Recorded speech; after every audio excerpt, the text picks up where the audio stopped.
of linear cosmological perturbation theory.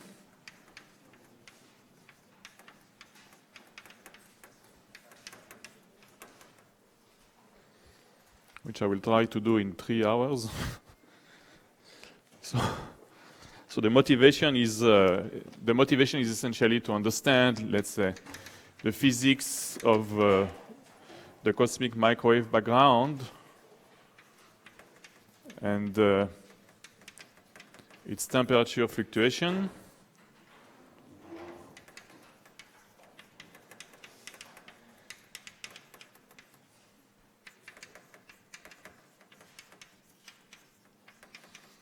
And so for this purpose, we can basically work at linear order in perturbation theory.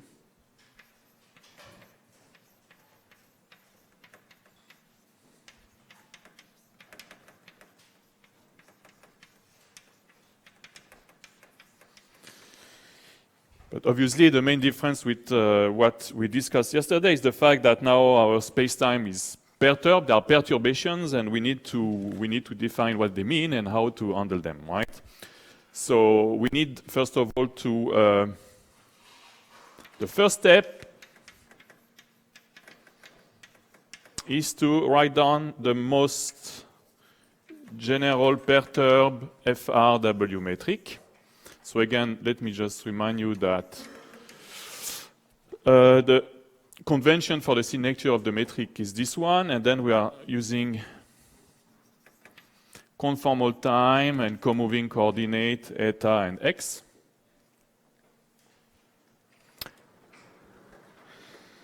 And so the most general metric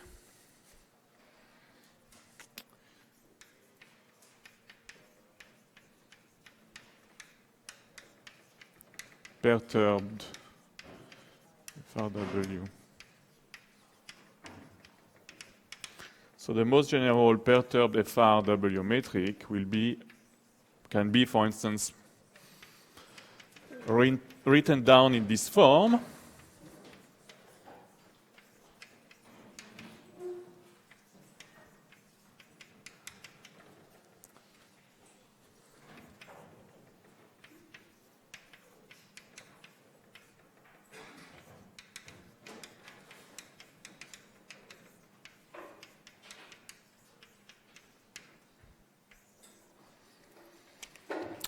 Where, so sometimes there is a factor of 2 here that, okay, for instance, that people put or not. That's not very important, but what is important is that this object here is a traceless tensor because you can always move its trace into edge L. So that implies okay. Otherwise, obviously, all these variables A, Bi, edge L, edge Ij, they are functions of the space-time coordinate.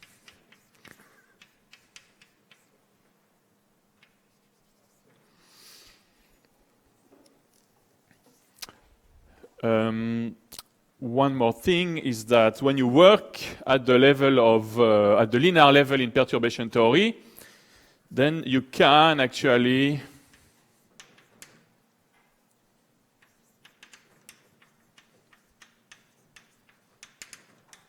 what you can do is that you can basically treat the perturbation variables for instance, beta I and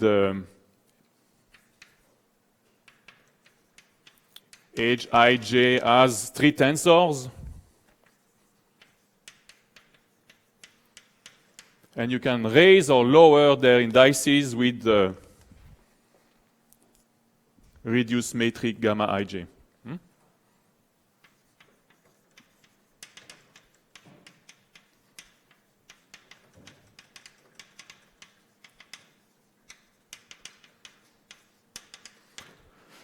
However, you must raise lower 4-vector indices generically with the full metric, right? That's because 4 vectors or tensors, generically they might have a non-zero value in the background, in the unperturbed space-time, so you really have to be careful with this, right?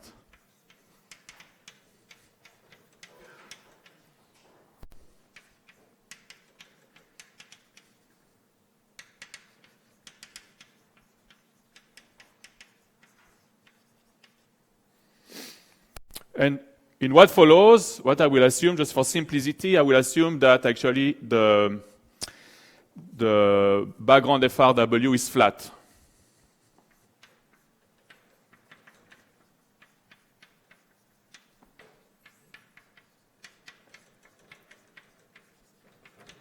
So gamma ij is basically the Kronecker symbol, okay? But I will stick on using the notation gamma ij throughout the calculations, okay, just for generality.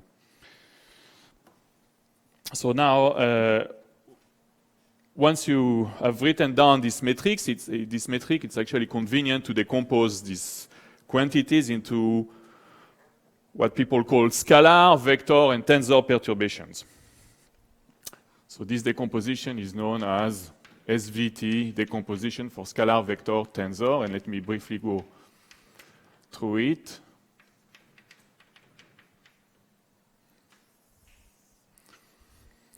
So first of all, there are, here basically two scalar degrees of freedom which are obvious. It's basically A and HL.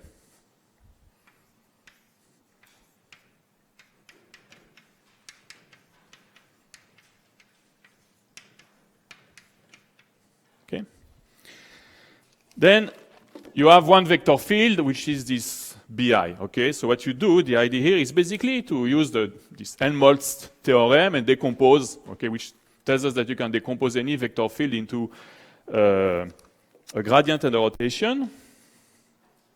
And so do the same for BI.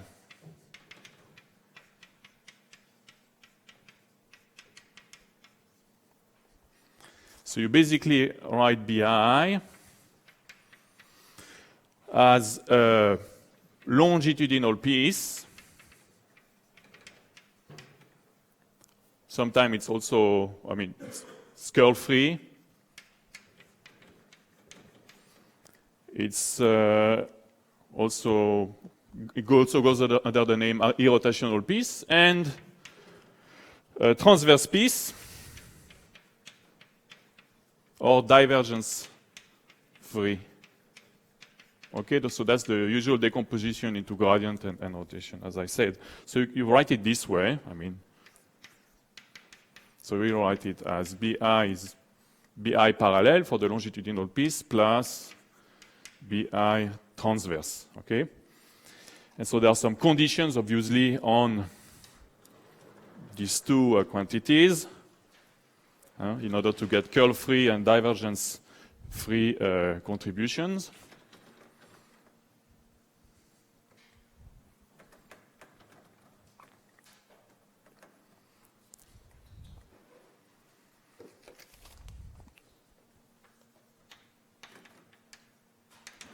So the longitudinal piece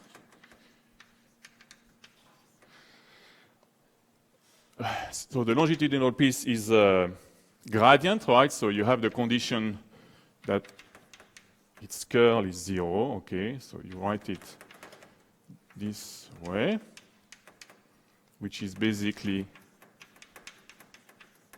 the curl of B, which is 0. And then the transverse piece satisfy instead, so the divergence free condition. So you have the divergence of BI transverse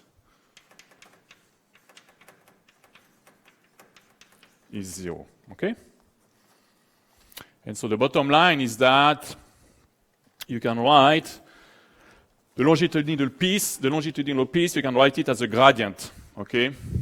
So you can write this actually as grad I gradient of some function B parallel plus the transverse piece. Okay?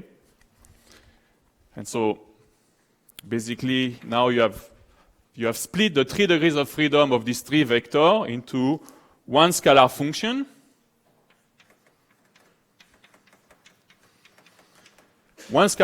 which gives you a scalar type vector, okay, or longitudinal vector.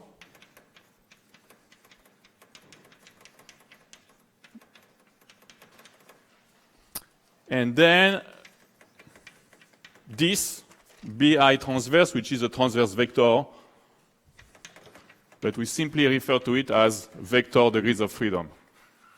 Okay?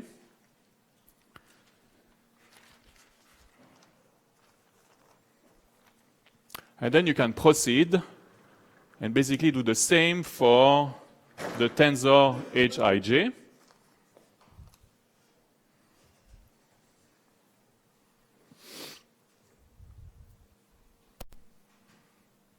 So there you have 5 degrees of freedom because of the traceless condition, which you will split into, again, scalar, vector, and genuine tensor degrees of freedom.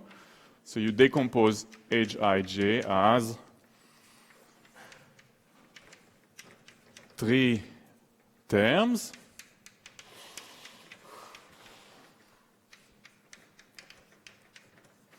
which you construct as follows. First of all, you require that the divergence of this object and that object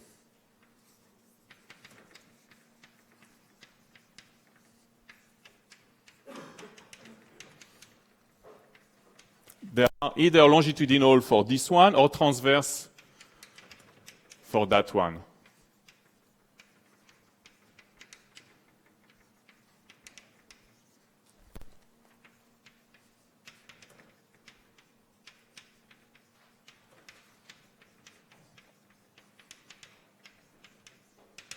So this means, for the first one, Hij parallel, requiring a longitudinal divergence basically means that, so I construct the divergence of this. Okay, so let's write it here. HL, HKL parallel, okay? That's the divergence. And I want, because of the curl-free constraint, I want that the curl of this be 0, okay? So the curl of this is epsilon I, J, K, and then dj. Okay? Okay? And then obviously there is the extra constraint that the trace of Hij has to be 0, so of course you need to take into account the fact that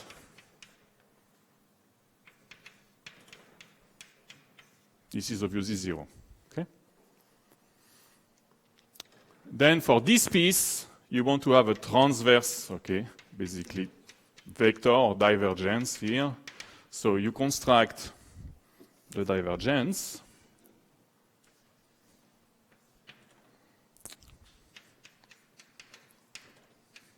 Okay? And then basically what you require is that the divergence of this object be 0, okay? So that this is basically a curl. And of course, you have again the second condition, which is that the trace of this Hij transverse is 0. Okay? And then the third one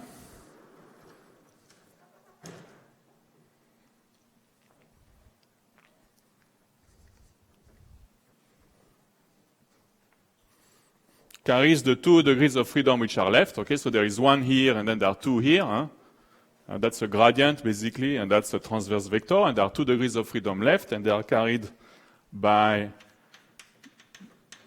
this object. And this object satisfies basically 2 conditions. It's transverse and it's traceless.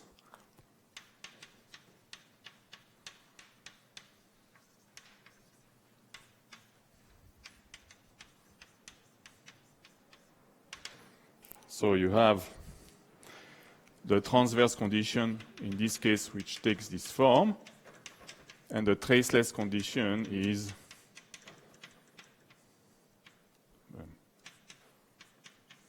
Okay, that one. And now you can rewrite this perturbation basically as follows. So here you only have 1 degree of freedom. Okay, so this is basically, this will give you a scalar type tensor if you want. But you just refer to it as a scalar perturbation because it's actually constructed out of a scalar function as follows. So Hij parallel, basically, so there is a factor of 2 because in the metric I didn't put a factor of 2, okay, but it's not very important. So you can construct it this way. So you take gradients and then you have to subtract the trace, of course, the traceless condition. And all this, this operator acts on a scalar function, H parallel, okay? So that's your scalar, it's scalar degree of freedom that gives you basically a scalar type tensor if you want. Okay.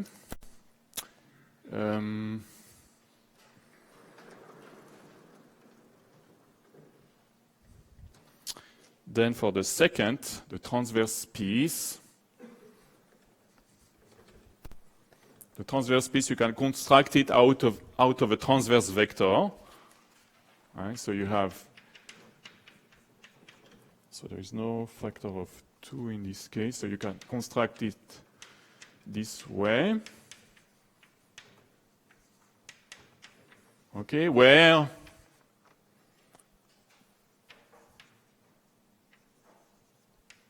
this is a transverse vector. So it has 2 degrees of freedom. Okay, so you refer to Hij transverse as vector degrees of freedom, okay, by convention. And what it means is that it basically generates a vector type tensor.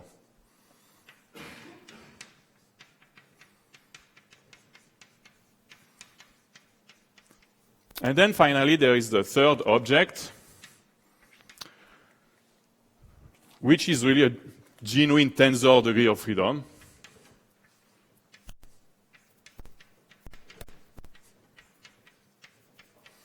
It has 2 degrees of freedom, and you have actually seen it in the previous lecture, I believe. It's basically these 2 degrees of freedom that are the 2 polarizations of gravitational wave, and this describes basically the propagation of gravitational waves. Okay? So the 2 degrees of freedom, they are the 2 polarization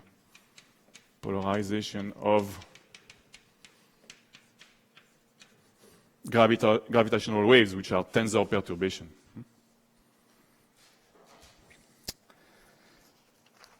Okay?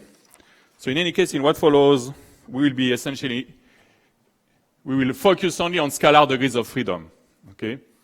So we have actually, if we do the count in the story, we have actually 4 scalar degrees of freedom potentially, right? Because we have these 2 functions, A and HL, and then we have a scalar type vector, which is here, the gradient of this function, and then we have a scalar type tensor, which is here, okay, which is constructed out of this scalar function H parallel. Okay, so there are 4 scalar degrees of freedom in that metric. There is 2 vector degrees of freedom, and 1 tensor. Okay. So the question is the following: at this stage, you want to look at the evolution of perturbations. So that brings me to the second part, which, how did I call this part? The question of gauge transformation. So now you want to define perturbation.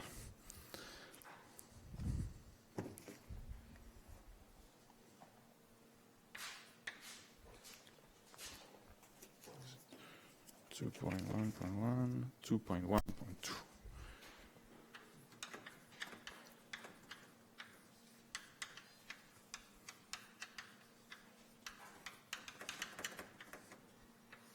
So the problem is that in general relativity, because of general or diffeomorphism covariance, I mean, there is no unique way of decomposing a certain quantity into a background and a perturbation.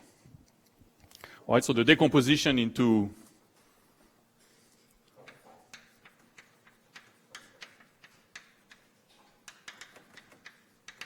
So the decomposition into background plus perturbation. For instance, I think of just the density, okay, the energy density. I want to decompose the energy density into a background piece, okay, which I would evaluate basically by averaging the density on surfaces of constant time, okay, so on this slicing. And then from this, I derive what the perturbation is. This decomposition is not unique, okay, because you can always perform some coordinate transformation, which will change what are your surfaces of constant time, okay? So this decomposition is not unique.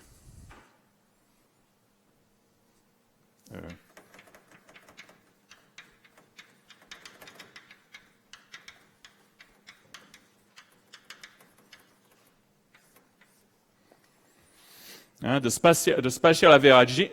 spatial averaging which you want to do at constant time basically depends on the choice of your hypersurfaces of simultaneity.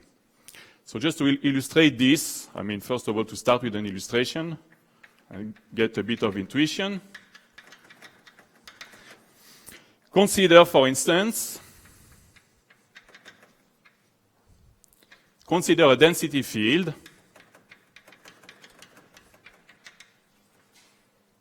rho, which is a function of time, and let's say there is only one spatial coordinate x, okay? And I assume that this density field is of this form. It's a constant k, I can write it as a constant k times t, plus some epsilon times sin x, where epsilon is assumed to be much less than unity.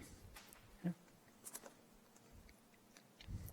So if I do here the averaging at constant time, what I will find is that with these coordinates, I get a background piece, or homogeneous piece, rho bar of t, which is k times t, because this, the average k is the sin part. And so I define basically the perturbation then.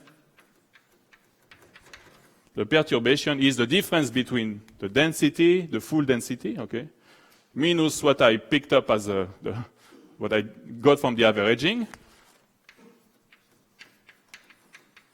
So that's what the perturbation would be. Okay? But now let's change coordinates.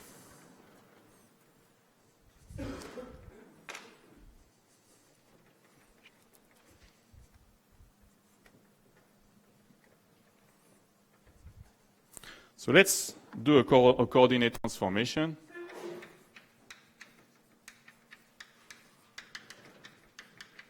So let's go from tx to t prime x prime.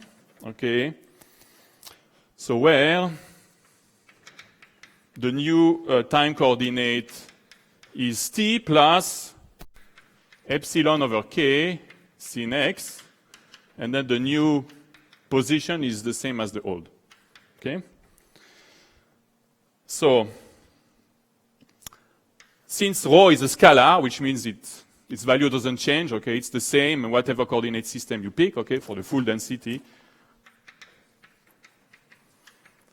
This implies that the new density in the new coordinate is simply the old density in the old coordinates, okay?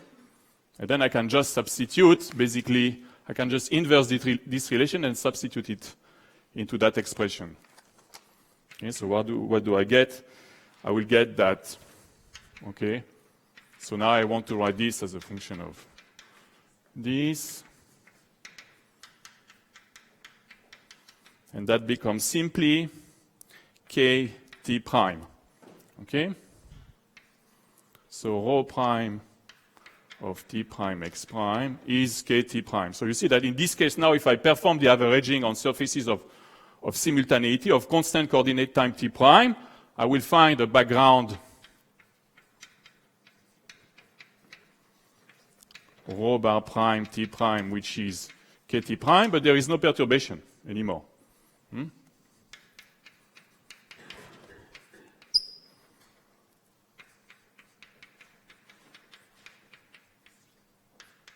Okay? So how do we proceed? And first of all, how do we make this a bit more general, okay? So the way to go is the following. What you want to do basically is that you want to compare your actual perturbed spacetime to a non-perturbed spacetime, which is basically close to the actual perturbed spacetime up to small fluctuations. Okay, we work really in, of course, with the assumptions that fluctuations around the homogeneous piece are small. Okay.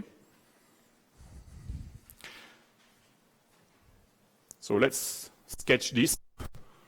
It's nothing better than a sketch sometimes. So let me sketch the perturbed spacetime. Okay. I'll do something like that. Okay. That's the perturbed spacetime M. Now I want to compare it to an unperturbed spacetime, which is basically a FRW universe, okay, with a FRW metric, which is close to this actual perturbed spacetime. So let me draw this unperturbed spacetime, homogeneous. Okay, it's basically FRW. Okay? And so now I pick up a point here. X, okay, big X. X is on the perturbed spacetime. And the question is the following. The freedom that you have and at defining what a perturbation will be is how do I relate this point to a point in the unperturbed spacetime? How do I define the background that I associate to this point? And here I have some freedom, okay? Basically, let's assume that, let's look at the density, energy density again, because it's easy to imagine, okay? So here I have a certain value of the energy density. Okay, let's say it's I, whatever, relative to something, okay? Whatever to the energy density today. So, okay, so it's basically energy density in the early universe. Okay, but now, I mean, I don't really know, I mean, is it the energy density, let's say at scale, at redshift of 1000 or let's say scale factor of 1000 or 1.20, okay, 1000, or do you understand? I mean, there is freedom at, picking up a point here in the homogeneous background. Okay, so let's say I will make a choice, and when I make a choice, I basically select a certain gauge. Okay, so I will pick up a point here on the homogeneous background. Okay, which I will associate to this point in the perturbed spacetime. And then I will use this to define what is the perturbation to the energy density. And the perturbation to the energy density will be basically the value of the density here minus the value of the energy density in the unperturbed spacetime. The only thing that is left here is to put coordinates. Okay, so I will put coordinates, I will set up coordinates, or equivalently I will set up what people call the chart, which I will put here below. Okay, so these are coordinates. Okay. And so this point will have certain coordinates, and that point as well, okay? And then I will define, so then I define the density perturbation at coordinate x mu as the density in the actual perturbed spacetime minus what I define as its background in the unperturbed spacetime. Okay? And since it's clear that this one is evaluated on the actual perturbed spacetime and that one on the unperturbed spacetime, I will just write this that way.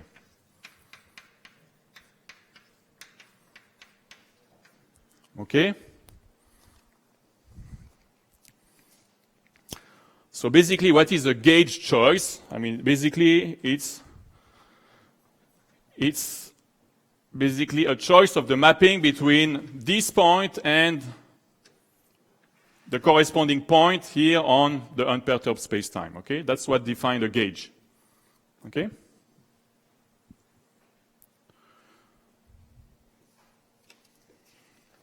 So now you can do the following. You can do a gauge transformation because, as I said, you have some freedom, right? I mean, I don't have to pick up this point. I could pick up a point nearby, okay, which I would identify as the background of that point in the perturbed spacetime.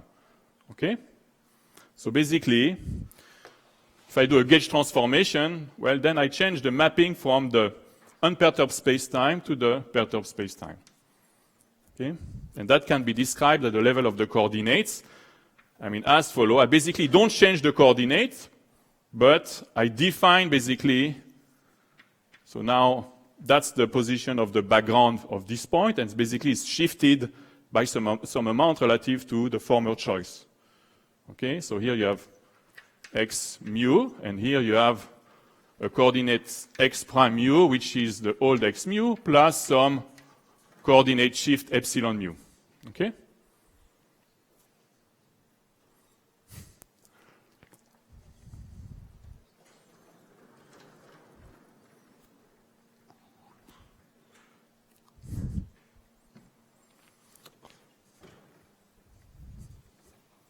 And so now I want to calculate how the perturbation transform. So with the understanding that epsilon mu is small, obviously. Okay, it's small. Whatever it means, it's a small shift, okay? So let's assume that I do a gauge transformation. So I change the mapping from the one on the left to the one on the right, okay? So after such a gauge transformation,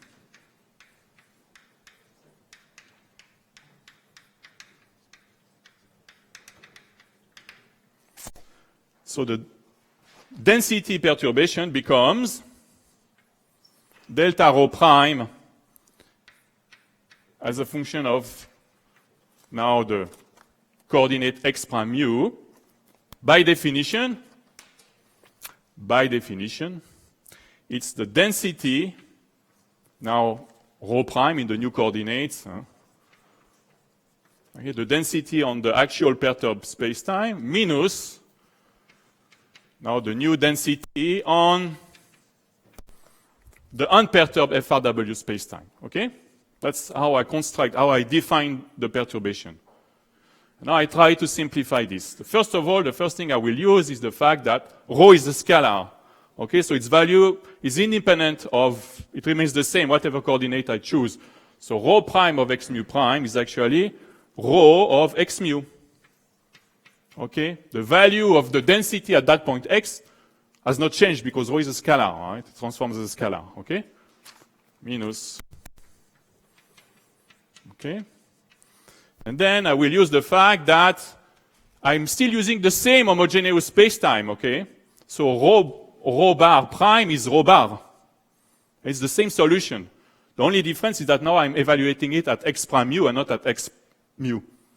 Okay? So this becomes x mu minus rho bar x prime mu. Okay? And now I go further. So I have x prime here, x prime here. I want to put a x prime. So I will just reverse this relation here.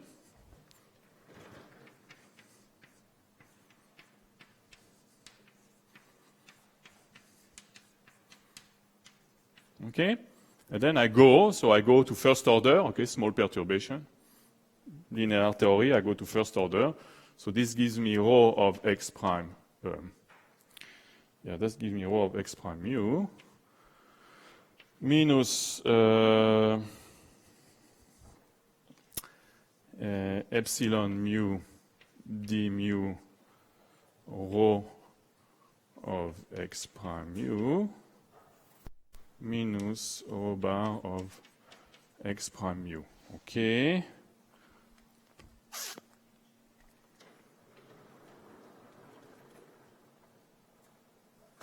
Okay, and here I recognize this minus this is simply the former density perturbation, but evaluated at x prime mu. Okay? So this is delta of x prime mu minus epsilon. Okay? But now because I go at first order in perturbation, actually what I have here is the background. Okay? So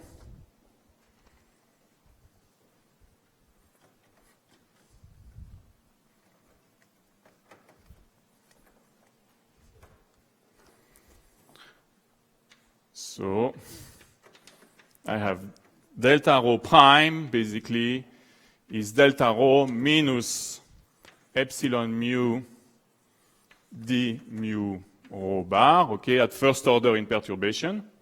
And this is, for those who know, this is just the Lie derivative of rho bar, okay? And if I go a bit further, because rho bar is only a function of time, okay, then only the time component matters. So this is basically delta rho minus epsilon naught times rho dot, okay?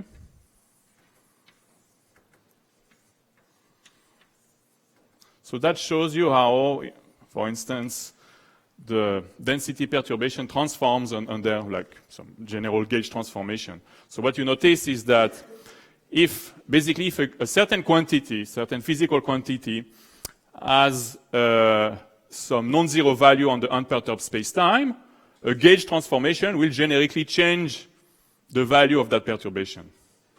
Okay? So only perturbation which basically have zero, only quantities which have basically zero contribution on the background, only for those, I mean, a gauge transformation basically keeps them invariant. They are invariant of their gauge transformations. And now you can do the following. So this means that, so you can play with these gauge transformations to, for instance, set certain quantities to zero. And so the way to understand this is to perform, to decompose this shift epsilon mu into scalar, vector, and tensor contribution.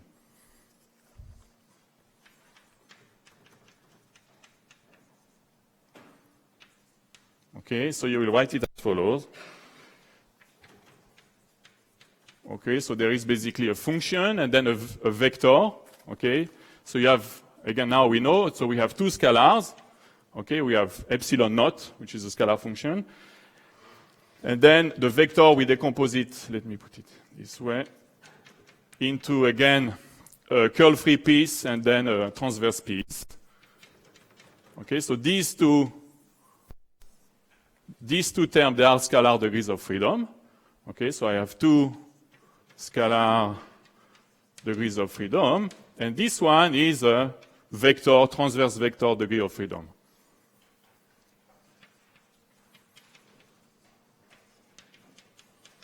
Okay, so with suitable gauge transformation, I can basically kill, if you want, two scalar degrees of freedom and one vector degree of freedom. So the bottom line is that in the perturb metric that I wrote down above, I actually have two, because I had initially 4 scalar degrees of freedom, I told you, but because of this freedom that I have to pick up, to define what the background is, I actually have only 2 physical scalar degrees of freedom. And then only 1 physical vector degree of freedom. And since like gauge transformation do not carry tensor degree of freedom, for sure, the tensor degree of freedom, they remain basically gauge invariant and physical, okay? Obviously. Okay, so the bottom line is that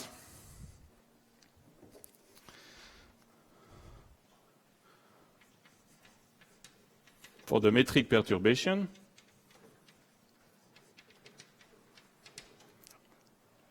there are basically 10 minus 4 equals 6 physical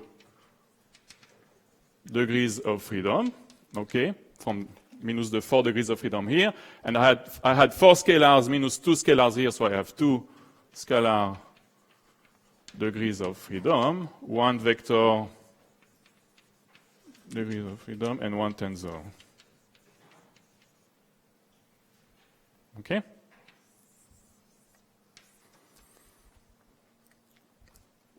So now I can basically select a certain gauge, okay, depending on what exactly I want to do and compute. So there are 2 popular gauges, I would say, as far as, let's say, the computation of CMB fluctuations is concerned.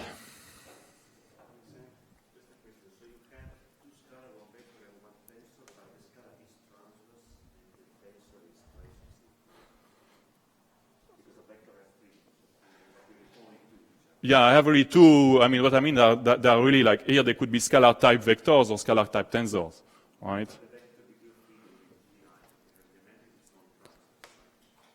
Yeah, No, the BI, there is a transverse piece and there is a scalar piece. Huh? But it depends, okay? It depends what you want to do. You have freedom, right? So, okay, so what you can do, so for instance,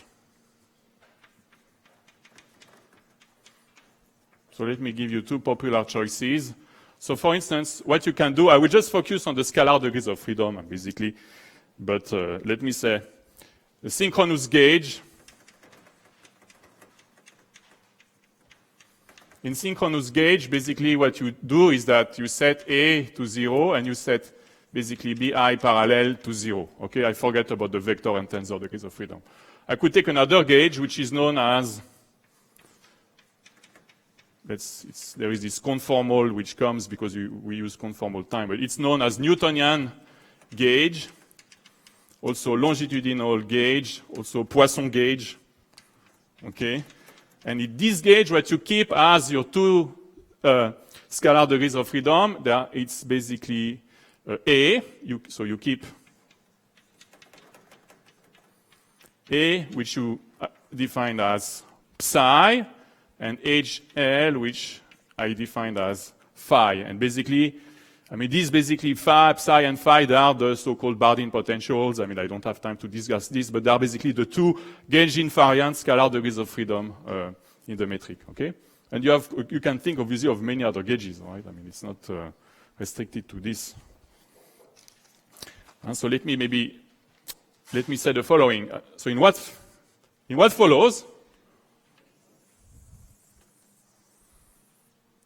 I will do the calculation in the Poisson or Newtonian gauge, okay? Because, I mean, there, basically, I mean, that's the best gauge to get like some intuitive understanding of what you're actually computing, okay? And the reason is as follows.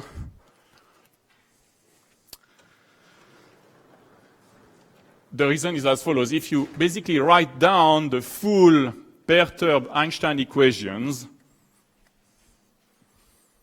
in this gauge, so in particular, so the time, okay, Einstein equation, in the Newtonian gauge, then it really looks like basically the Poisson equation, where basically psi plays the role of the Newtonian gravitational potential. Okay, so you have at least this physical interpretation of what A is. Okay, A is psi, and psi is the Newtonian gravitational potential. And then phi basically describes fluctuations of the curvature of these surfaces of constant time.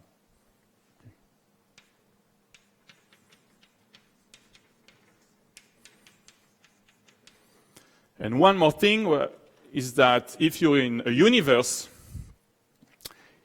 in which anisotropic stress, okay, in the energy momentum tensor can be neglected, then Einstein equations, the space-space part, tells you that the two potentials are the same.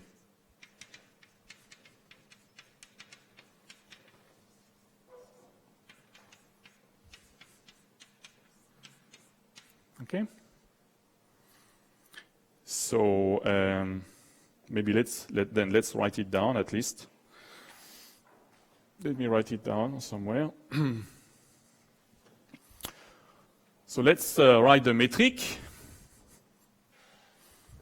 The perturb metric then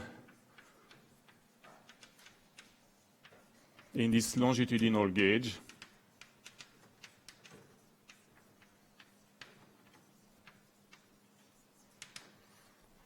So I only keep the scalar degrees of freedom. So it's simply this.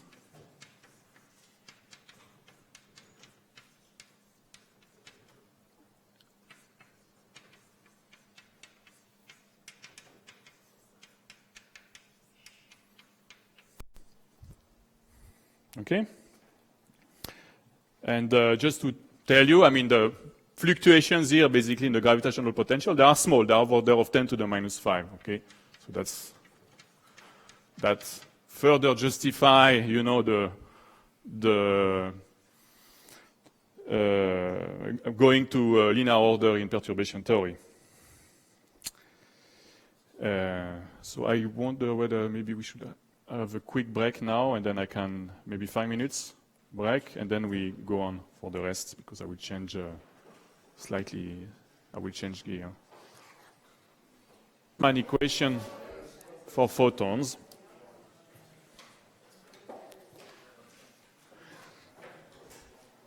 So let's say the following. So what do we have in, which species do we have in our universe? We basically have, we believe, cold dark matter, okay?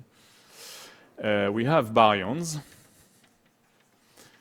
we have photons, and we have also neutrinos, which I plan to discuss in a bit more details on probably on Thursday.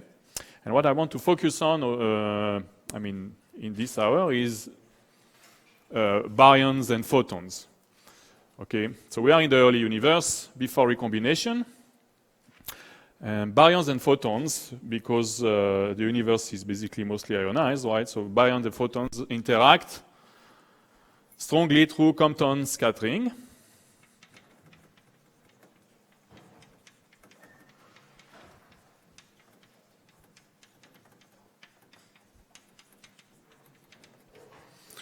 And so in order to understand the temperature in the cosmic microwave background, we need to understand what this interaction is doing, okay?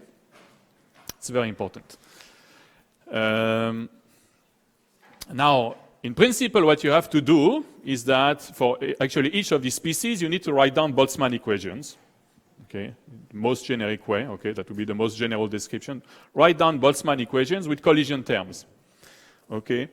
But in the case of baryon and photons, actually, for baryons, fortunately, because baryons are very tightly coupled through Coulomb scattering, here a fluid description is very good.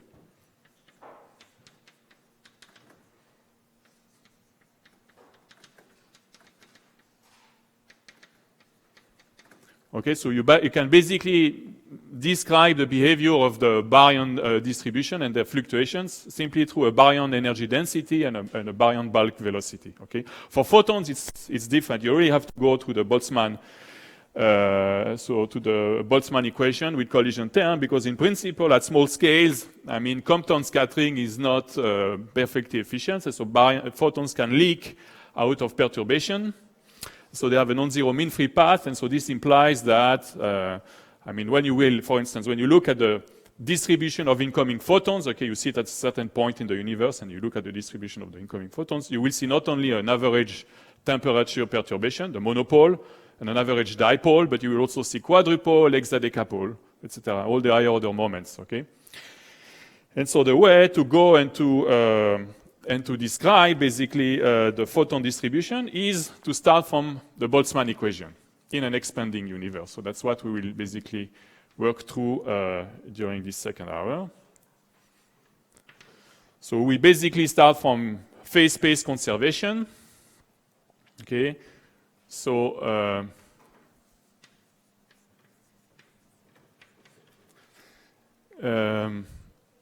basically on the left-hand side here we have like the derivative of the distribution function along some basically photon trajectory, and on the right-hand side we have a collision term. Okay, so that's what basically we want to solve.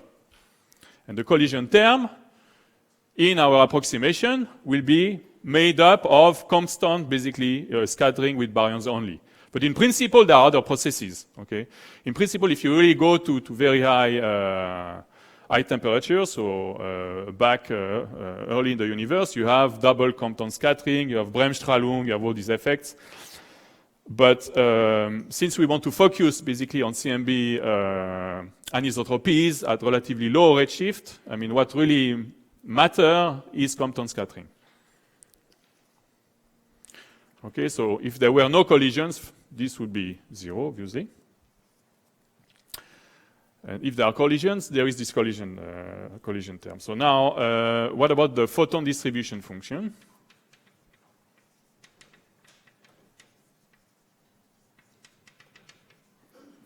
So I write it like this, F gamma actually. Okay. F gamma is generically a function of conformal time, co-moving position, and photon form momentum, p mu. And obviously the form momentum, photon form momentum, has to satisfy the on-shell condition. Okay, which is basically is this, okay, but for massive particles you would have with minus m squared here, okay. So you can actually basically here select, because of the on-shell condition, you can select here basically 3 degrees of freedom, okay, and express the photon distribution function in terms of these 3 degrees of freedom, okay, instead of the form momentum. And so one convention is to use the modulus p of the physical 3 momentum, okay, and then to use the direction of propagation of the photons, which you can describe with a unit vector n at I, okay, so it's a 3 vector, which is constrained to have, of course, unit length. So gamma ij and I and j is 1.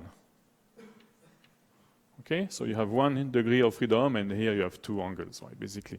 Okay, and that is enough with eta and xi to describe the full distribution function at a certain space-time position.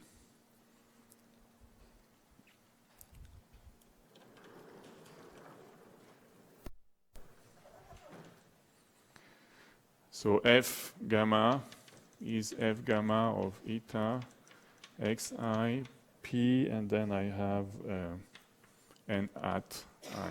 Okay.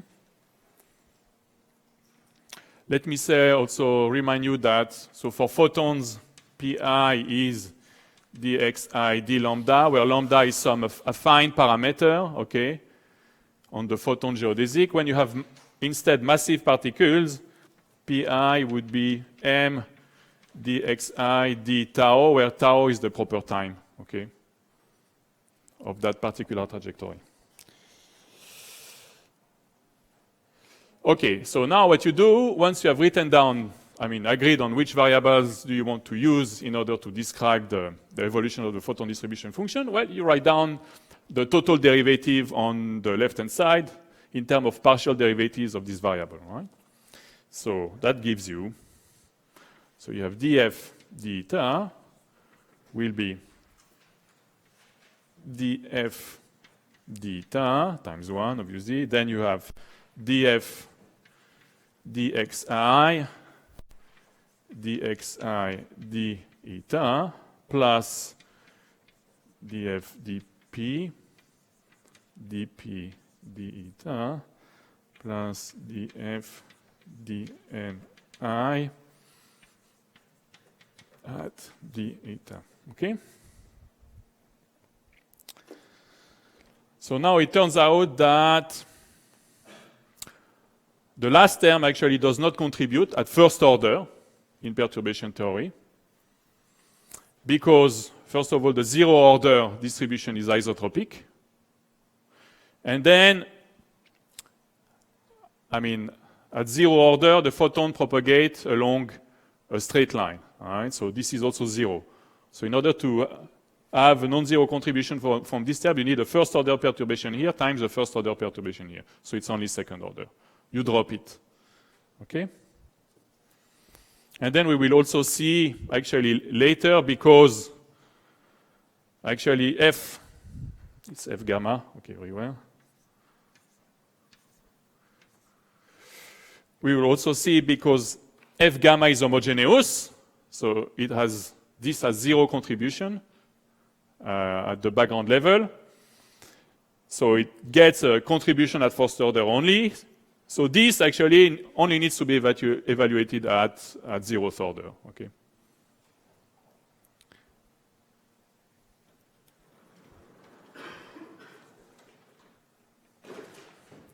So what we will do first, in any case, is evaluate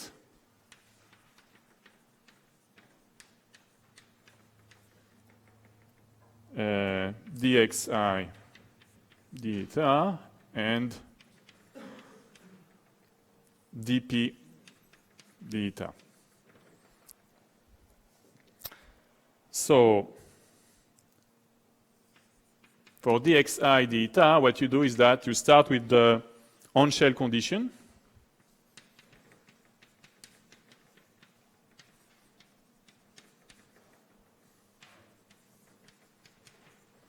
Okay?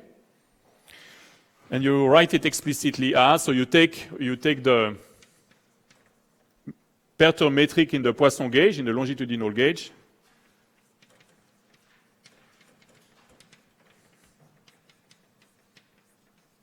So let's write it down again here.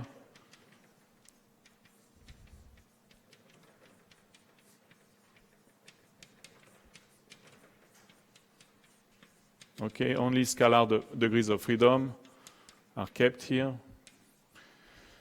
Okay, and so now we write the on-shell condition as follows. So we have G naught naught P naught square. Okay, so that gives me minus a squared 1 plus 2 psi times P naught squared. Okay, plus Gij Pi Pj is 0. Okay. But so I say this is basically the modulus square of the physical tree momentum of the photon. Okay. So from this, I get an expression for P naught, which is P times P divided by A divided by 1 plus psi, and so at first order in perturbation, the 1 over 1 plus psi is a 1 minus psi, okay? If you would do the same calculation for massive particles, so you would have a minus m squared here, and then you would move the p squared to the other side, it would become a minus p squared, so minus m squared minus p squared is minus e squared. And so at the end, what you would have here, instead of P, you would have the energy. Okay, that's what you would get if you do the same calculation for a massive particle. Okay.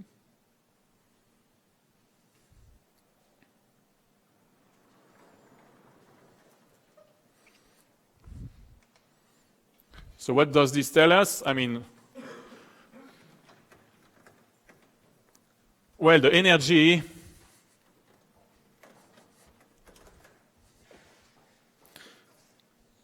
if I take a co-moving observer, for instance, I mean, and I go to the unperturbed space-time, then the co-moving observer in the unperturbed space-time would have, with my conformal time and co-moving coordinate, a 4 velocity, which is, well, let's write it like that, which is the following. And so it would measure an energy which is, as you remember, minus u, basically mu p mu. Okay, where now, if I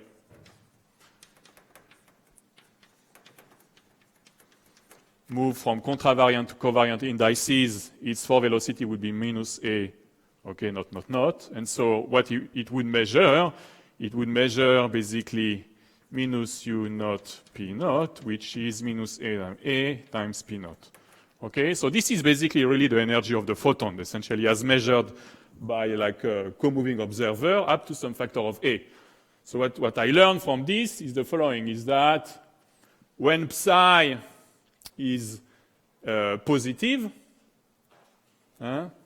when psi is positive, this is relatively lower than what I would expect on average, while when psi is negative, this is relatively larger.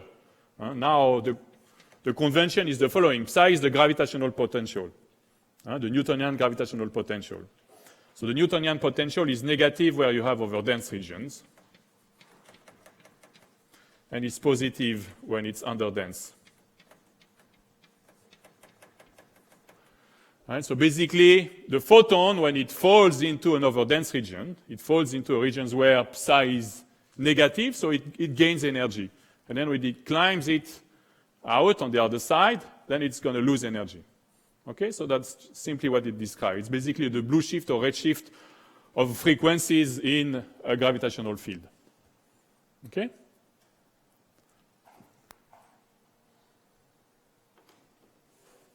So now let's work out a second relation which we need in order to compute dxi d eta.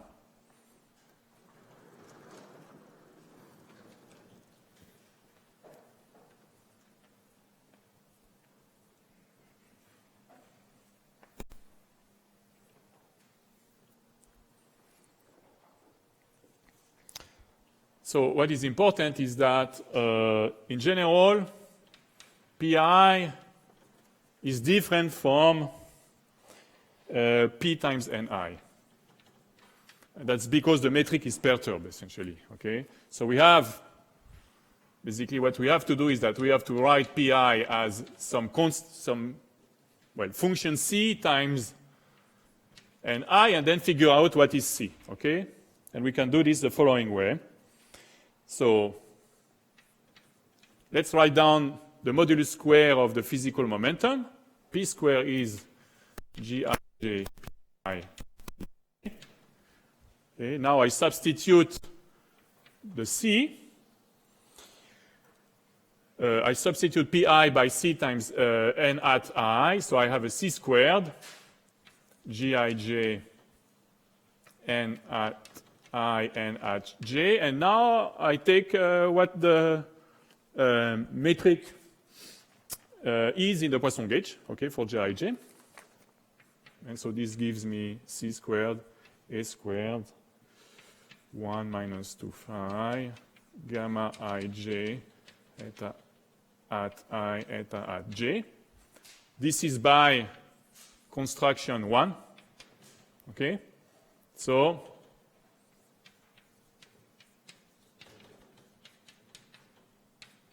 I get the following, okay, which allows me to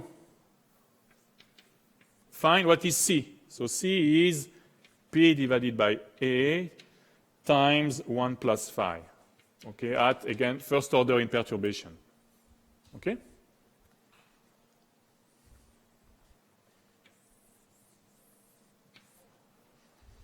If you would do it for a massive particle, you would get exactly the same in this case.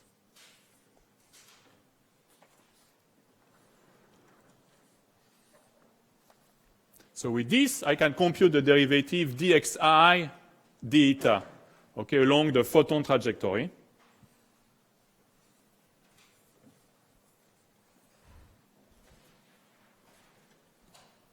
So dxi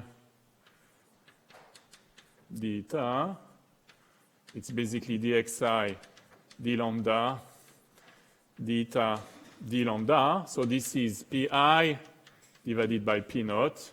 Okay, so pi is c times eta at I. So it's pa1 plus phi eta at I. And then I have to divide by p naught, which is pa1 minus psi.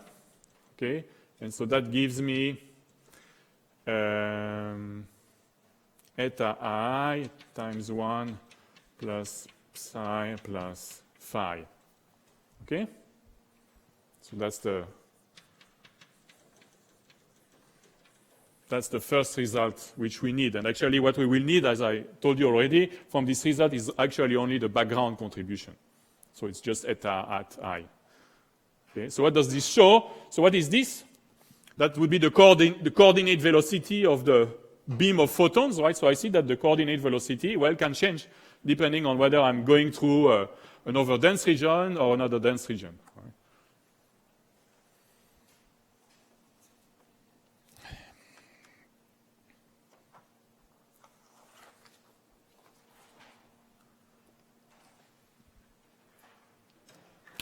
So now let's move to the second contribution, which I will not do entirely because it's a bit long, but let me just start the calculation, and then you can turn the crank yourself if you want.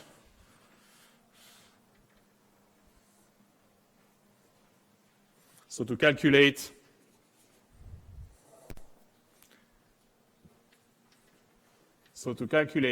dp deta, so you do it as follows. So you consider the following derivative. You will compute 1/2 of d lambda p squared, which is just p dp d lambda. But p squared is p mu, right? So this is also equal to p mu dp mu. Sorry, there is a 1/2. No, I think it's fine. D lambda. Okay? And then you use the geodesic equation.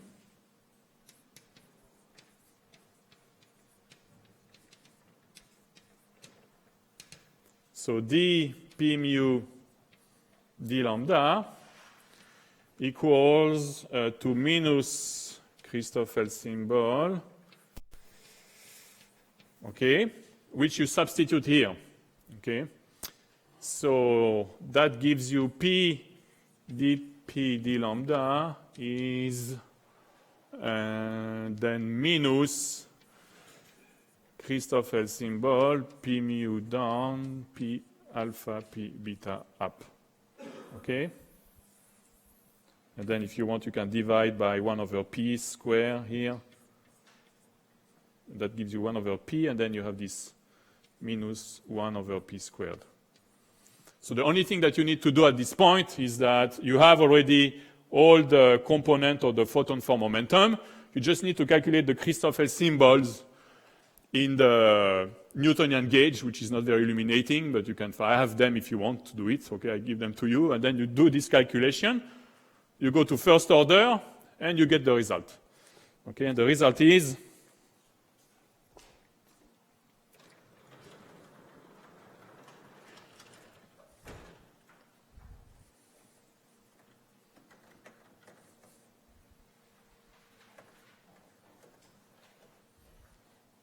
so the result is 1/p dp d lambda.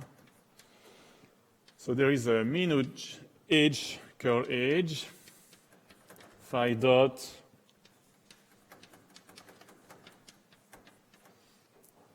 so let me say what is curl edge. Curl edge is the conformal Abel rate. So it's A times edge. It's basically dA d conformal time divided by 1/A. Okay?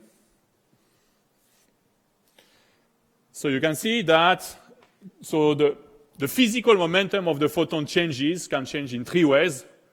The first is through this basically conformal Abel rate, which basically simply reflects the expansion of the universe, so the stretching of physical scales, okay, that occurs at the homogeneous level. It can also change if the potential is changing, okay, with time. Okay, so for instance, if you go through a perturbation, so let me not screw up the signs. If you go through a perturbation or gravitational potential which is deepening, okay, so it's becoming deeper, okay, then the photon will lose energy. Alternatively, if the gravitational potential is becoming weaker, right, then it's going to gain energy.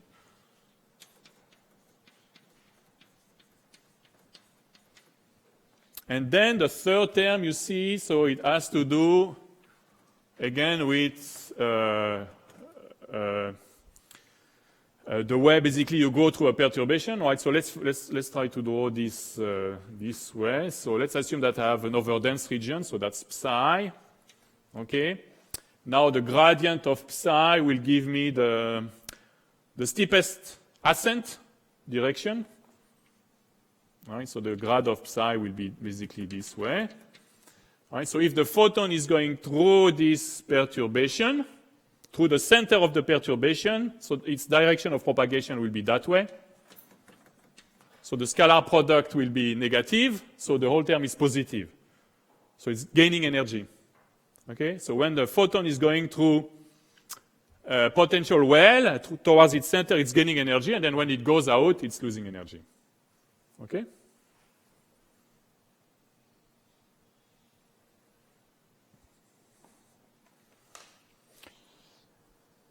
Let me just say that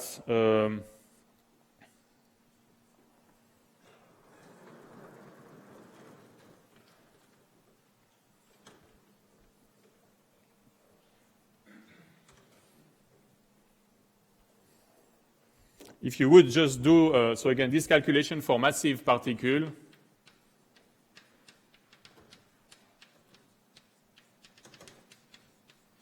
what you would find is that, so the coordinate velocity would be this, P divided by E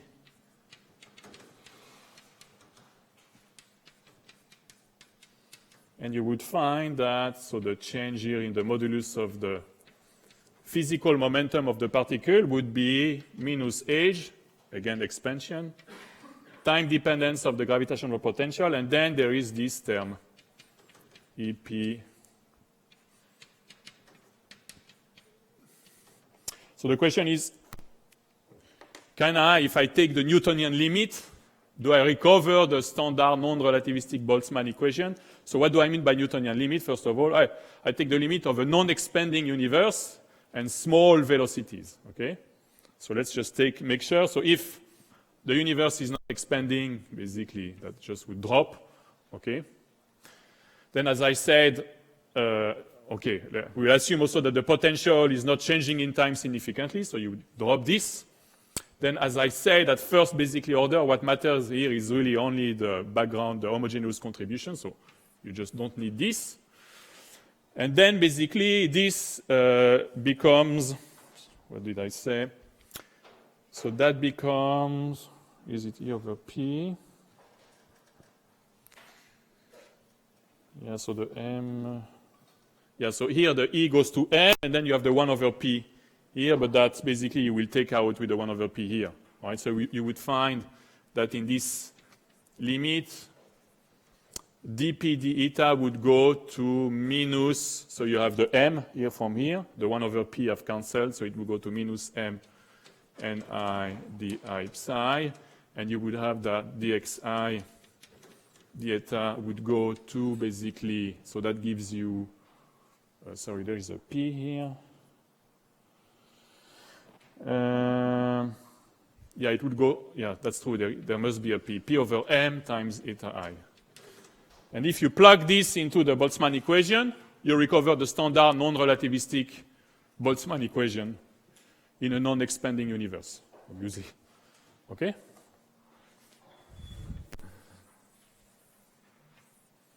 So it's just to cross-check that what we computed makes sense. It's always good to make sure that you recover some known limits. Okay. Okay, so let's move to the next. Now that we wrote down, you know, I mean, basically, how do photons propagate in a perturbed FRW metric? Now that we have these results, we need to work out the right-hand side, which is the collision term from Compton scattering.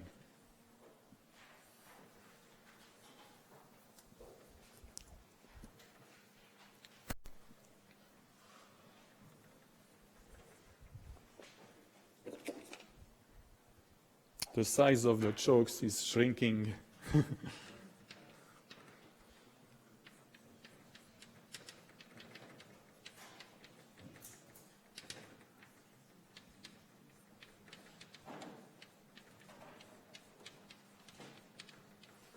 As I said, in principle, I mean, generically, there are other processes. You know, there is like double Compton, DC, Bremsstrahlung. But these processes at the energies we are interested in, which I mean basically relevant for CMB fluctuations and, thank you.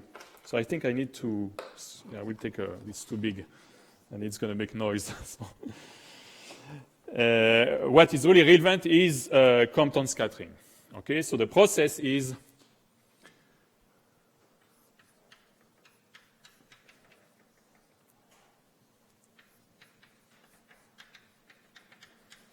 okay, so you have scattering, so you have an incoming, So what I mean here is, I mean a vector. It's a tree vector, okay? An incoming electron and an incoming photon, and you get outcoming electron and outcoming photons. Okay? And so obviously you have energy and momentum conservation. Can do, which you can use in order to figure out the kinematics. And what do we want to do? We want to write down the collision term of this Boltzmann equation. So what we want to understand is how basically the distribution function of the photon is changing through these collisions. So they basically, you do the following. This amount to writing down the collision term as a sum of two contributions. There will be a positive contribution, okay? Let me explain in more detail. So you want to write how the distribution function of the photons with a given momentum is changing, okay? So this will increase when, during a Compton scattering events, these two particles basically go into these two outgoing particles such that this photon has the momentum you're basically tracking down, okay? And conversely, on the other side, if you go from this side to that side, you will deplete, okay, the number density of photons with momentum p, okay? So this term will be the sum of basically of two contributions.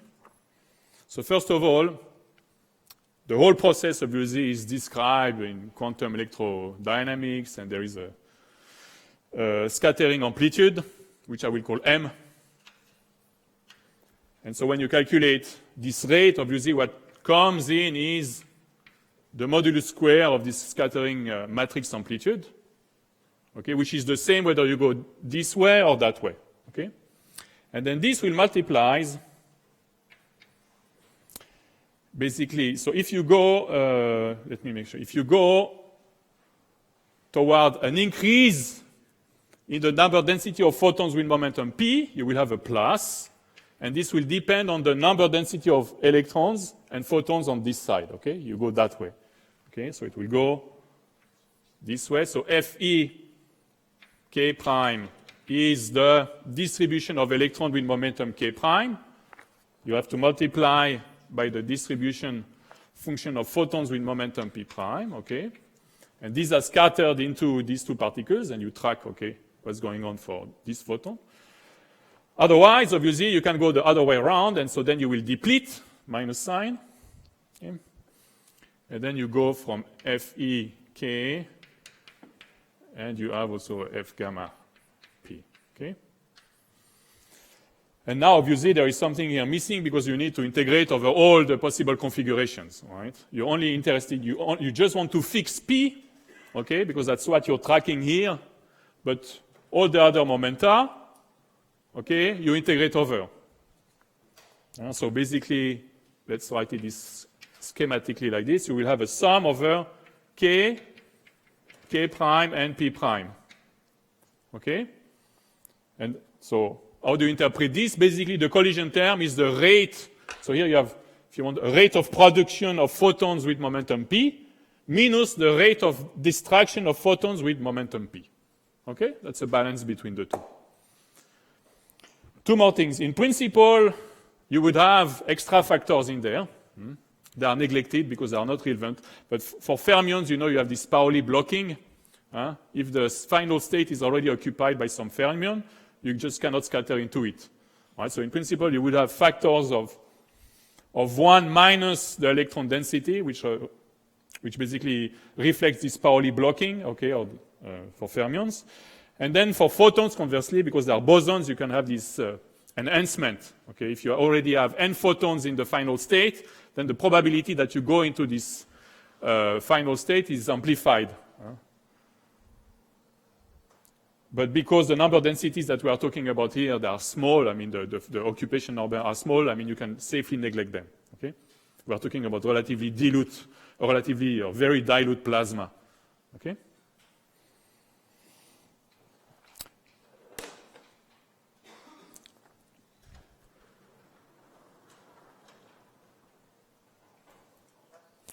Now you do the following. You go to the non-relativistic limit, which is a limit relevant to CMB anisotropies.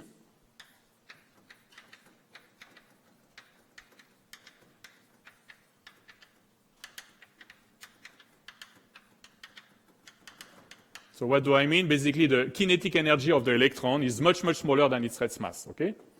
And that will make sense as soon as you consider temperature in the universe that are smaller than basically 0.5 MeV, okay?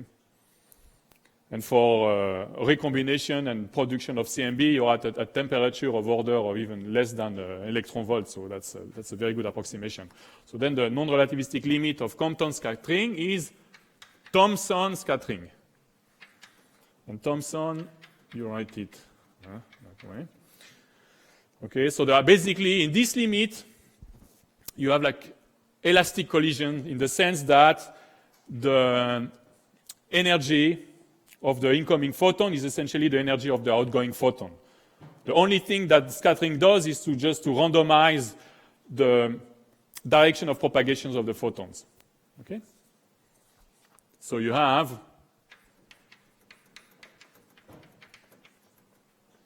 that P is approximately P prime.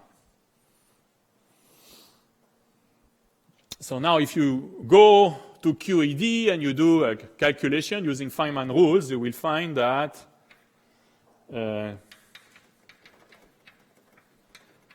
the lowest order, the square of the scattering amplitude is 8 pi Thomson cross-section mass of the electron squared, where the Thomson cross-section is 6.65 times 10 to the minus 25 centimeters squared. So this expression, which basically we will use, ignores there is an extra angular dependence that goes with the cosine square of the angle between the incoming and outgoing momentum. And there is also another factor which has to do with the polarization. If the photon beams are polarized, then there is an extra, you know that there is an extra modulation. But I will ignore it here. But it's actually very relevant for the CMB, because we know that the CMB is actually polarized because of Thomson scattering at like 10% level. But I will not discuss this. Okay? So that's what we use. So how do you go, or what do you do next? Well, what you need to do at this stage is to expand the photon distribution around its homogeneous and isotropic value.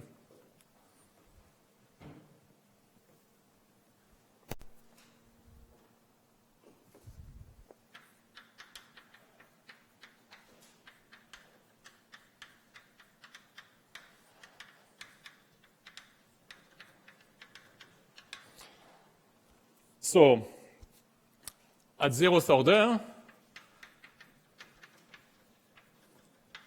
F gamma bar is only a function of time and of the modulus of the photon 3 momentum.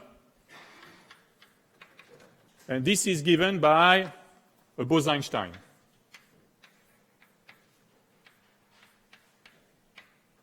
A Bose-Einstein distribution with zero chemical potential, so basically a black body.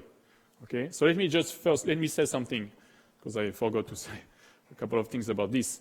Yeah, so which distribution do we use here, actually, right? Well, I mean, in a very good approximation, because the time between scattering events is so short, you're in kinetic equilibrium. What does this mean? You can always redistribute energy and momentum such that this distribution, they basically achieve their kinetic equilibrium values, which are Fermi-Dirac for fermions or Bose-Einstein for photons. Okay? So in principle, for a Bose-Einstein distribution, you would have an extra chemical potential. And it turns out that at the energies that we consider, much less than 1 MeV, there is in principle a photon chemical potential. Because when you inject, because you don't have any process you don't have any process which can basically create or destroy photons. So if you start injecting energy, damping energy into the photon distribution, you will be able to redistribute energy and momentum, such as to achieve a Bose-Einstein distribution, but you will never be able to get to the right amount of photons at a certain energy to get to black body, because you cannot destroy or create photons. Okay? That can only happen in the very early universe, when you have double Compton scattering, for instance, or Bremsstrahlung, which are processes which can create or destroy photons. But now, if you do a calculation, the chemical potential that you would have here, it's actually very small. In lambda CDM, it's of the order of, I think, 10 to the minus 9 or something like that. So you can really safely ignore it. Okay? So in a very good approximation, the unperturbed photon distribution is described by this black body, where the average photon temperature, T bar of eta, goes like the scale factor minus 1. Okay? So now what we want to do is to parameterize the perturbed photon distribution in a smart way. So we do the following. So this is going to be a function of those coordinates, as we know. And so we will write down basically a black body spectrum.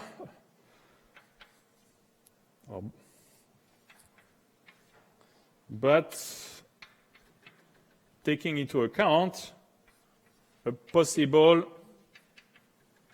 temperature perturbation.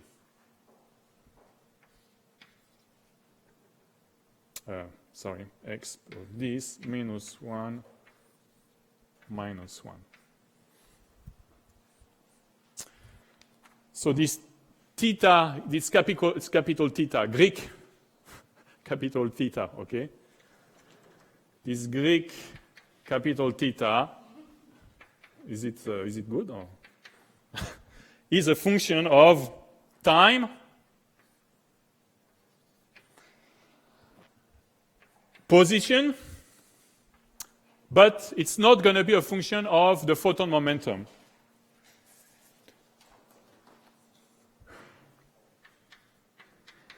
Why?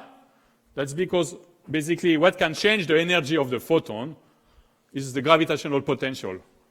Because the Compton scattering, I'm telling you that it's not changing the energy of the photon. It's just changing its direction of propagation. So the only thing that can change the energy of the photon is this problem are fluctuations in the matrix, or the gravitational potential. Okay, now, gravitational potential, they affect all photons in the same way, regardless of their frequency. Okay, these effects are achromatic. So basically at the level of our description, there is no dependence on the modulus physical, the modulus of the physical momentum of the photons. Okay?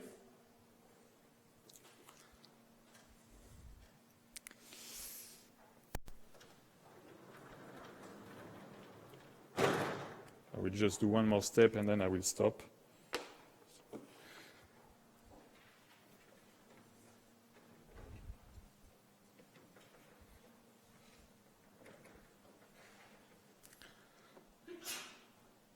So then what you do is that now you take this perturbed distribution function and you expand it at first order in the fractional temperature perturbation. And so you find, if you just do the calculation, it's basically the unperturbed distribution, which is the black body, and then minus this term.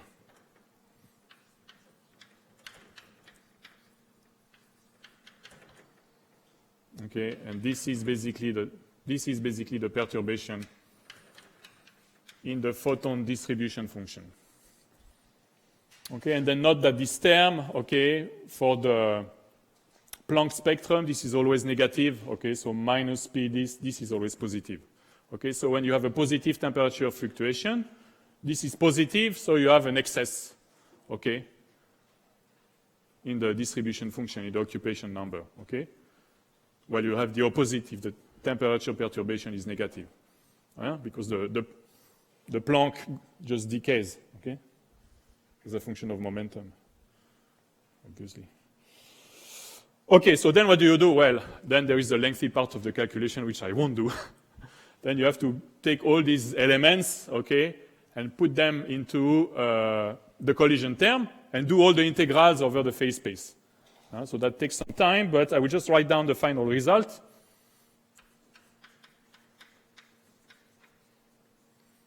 Let's put after some algebra, like people like to do in these papers, long papers, after some algebra, you get to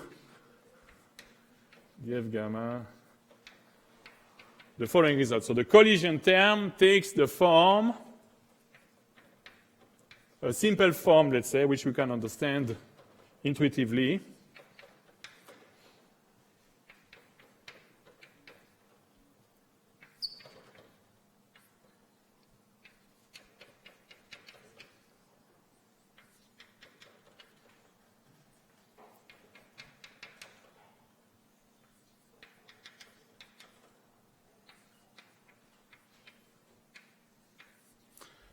So there is this factor multiplying 3 terms. Okay, so let me just explain what this formula means, and then we will stop. Okay, so that's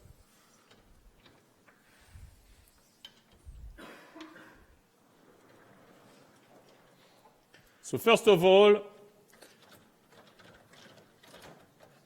the tau c. So the tau c dot, which is defined as, which is this, okay? So it's basically the optical depth to Thomson scattering per unit coordinate time.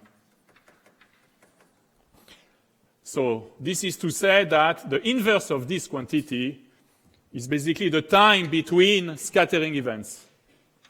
So it's basically the mean free path, okay?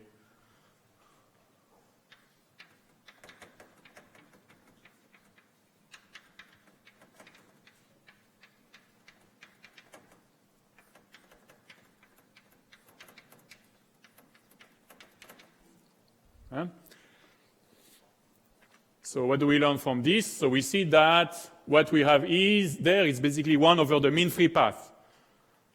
So if the mean free path is very short, then the collision term is important. And when the mean free path is very long, then the collision term is unimportant. Okay? Then we have a second element, which is this theta naught, which is a function of eta and xi only. And what is this? This is basically the monopole. This is the monopole of the temperature fluctuation. So it's an average over the angles of theta, the eta, xi, and ni. Okay, so I sit here at a certain position in space. I have all these photons coming from all over the place. There is a temperature fluctuation pattern, theta across the sky. I average over the whole sky to get the average monopole. Okay, that's what it is. And then Vb is the bulk velocity of the electrons.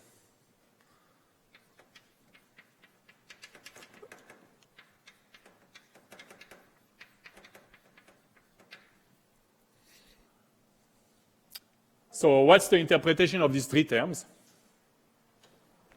Well, it's the following. So remember, I told you that this derivative is negative. So the whole factor that is here in front is positive. So now I see what's the meaning of these terms, right? So I have 2 terms which are positive, or no, this one is positive or negative, okay, depends on the sign, okay, obviously all of them, but what does this first term mean? Okay, this first term is basically the scattering of photons into the beam direction. So let me draw it that way.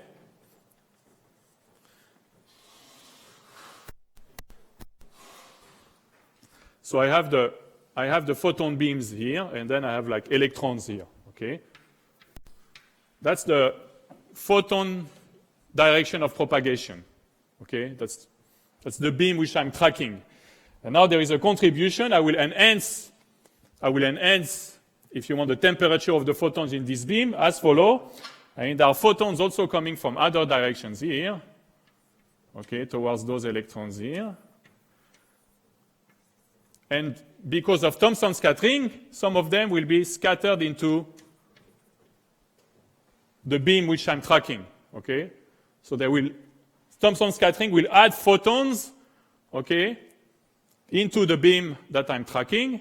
And obviously the effect, because Thomson scattering is completely isotropic, the effect in terms of perturbation is given by the average of the photon temperature fluctuations around those electrons, okay? So that's the first term. So this is really scattering of photons into the beam. Okay, what is this?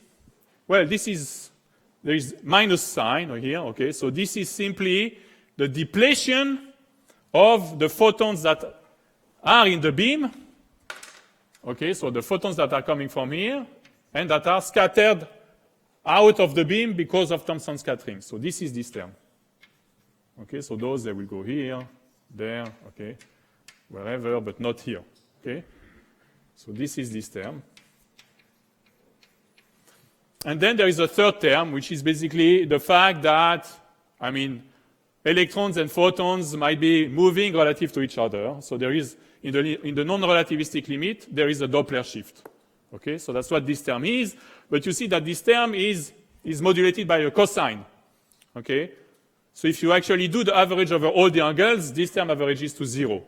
Which makes sense, right? Because I just said that Thomson scattering is the limit in which you don't exchange energy, right? But obviously, depending on how the electrons are moving, you might be, you will be blue shifting or red shifting, the photons, depending on their directions. But on average, there is no net energy transfer between electrons and photons. Okay? So I think I will stop here. If you have questions, I can answer them.